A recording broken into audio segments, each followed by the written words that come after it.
Is that my daughter? The ruthless Korean Mafia boss freezes when he sees the waitress's child. Pretty was a woman whose hands were calloused from the heavy trays she carried at the Obsidian, the city's most expensive restaurant. Every night, she wore a mask of polite silence while rich men laughed over wine that cost more than her yearly rent. Her heart lived in a small, drafty apartment with her 4-year-old daughter, Zola. Zola's lungs were weak. Every breath she took sounded like a whistle in the dark, a constant reminder of the medical bills piling up like autumn leaves. The VIP lounge was reserved for one man, Ji-hoon Kang. He was the city's ghost king, a man whose heart was rumored to be made of polished flint. Pretty was chosen to serve him because she never looked clients in the eye. As she placed his scotch on the mahogany table, her foot caught on the edge of the carpet. She didn't fall, but a small, silver locket slipped from her apron and hit the floor with a metallic chime. Ji-hoon's sharp eyes pinned Pretty to the spot. He picked up the locket with 2 long fingers. His thumb brushed the surface before he flicked it open. Time stopped. He stared at the tiny, grainy photo of Zola for a beat too long. His jaw tightened, a muscle jumping in his cheek.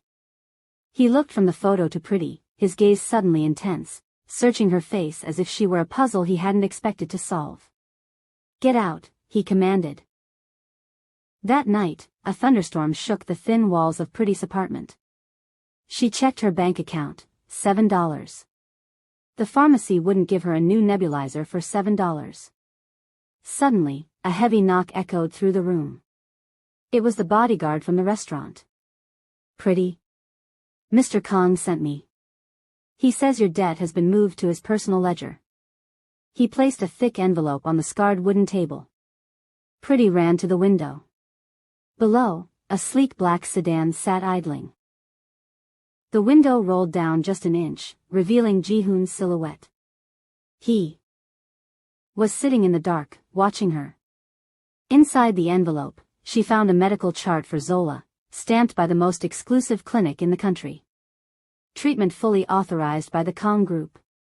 Pretty rushed down to the car, tapping frantically on the glass.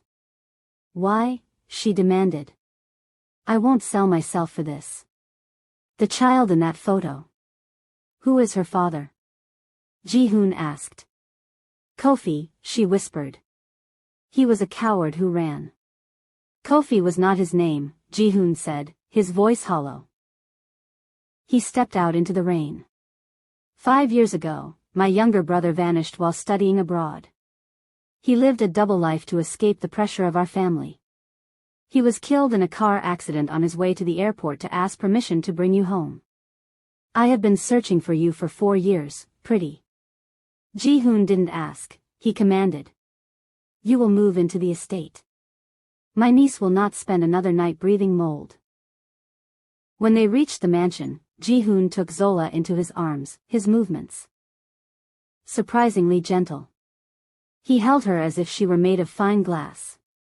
"I am your uncle," he whispered, his voice thick with a ragged sob. "But the protection came with a price."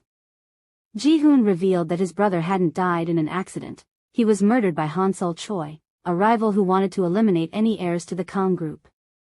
"He has been watching you," Ji-hoon warned. "He was waiting for Zola to get sick enough that you would be desperate." He picked up a velvet box, revealing a ring with a black diamond.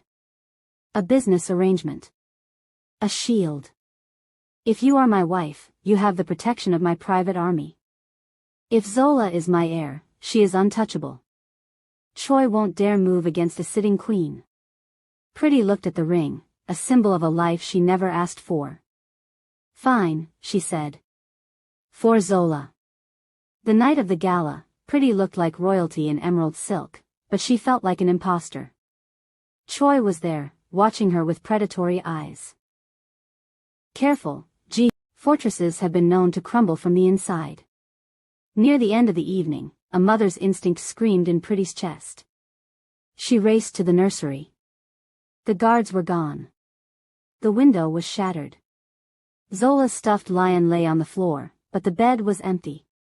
Pretty's scream of agony echoed through the mansion. "He took her," she sobbed. Ji-hoon's face turned ashen, then transformed into a mask of murder.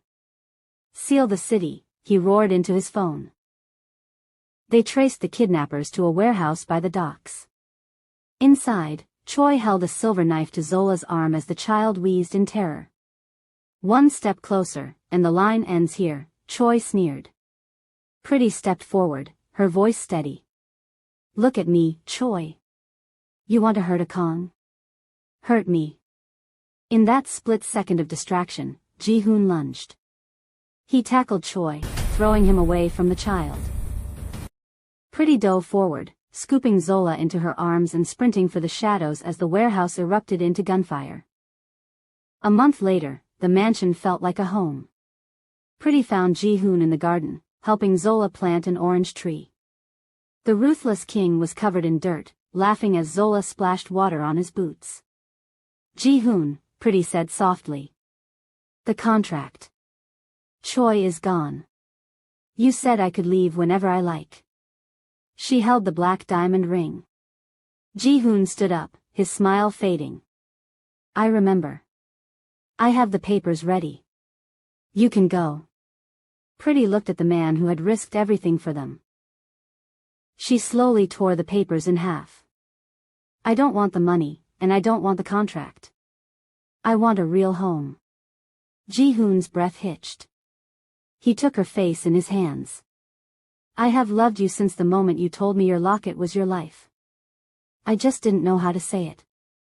He kissed her then, a soft, lingering promise. Zola ran over, hugging their legs. "Are we staying in the castle forever?" she asked. Ji-hoon picked her up, keeping his other arm around Pretty. "Yes, Zola. Forever."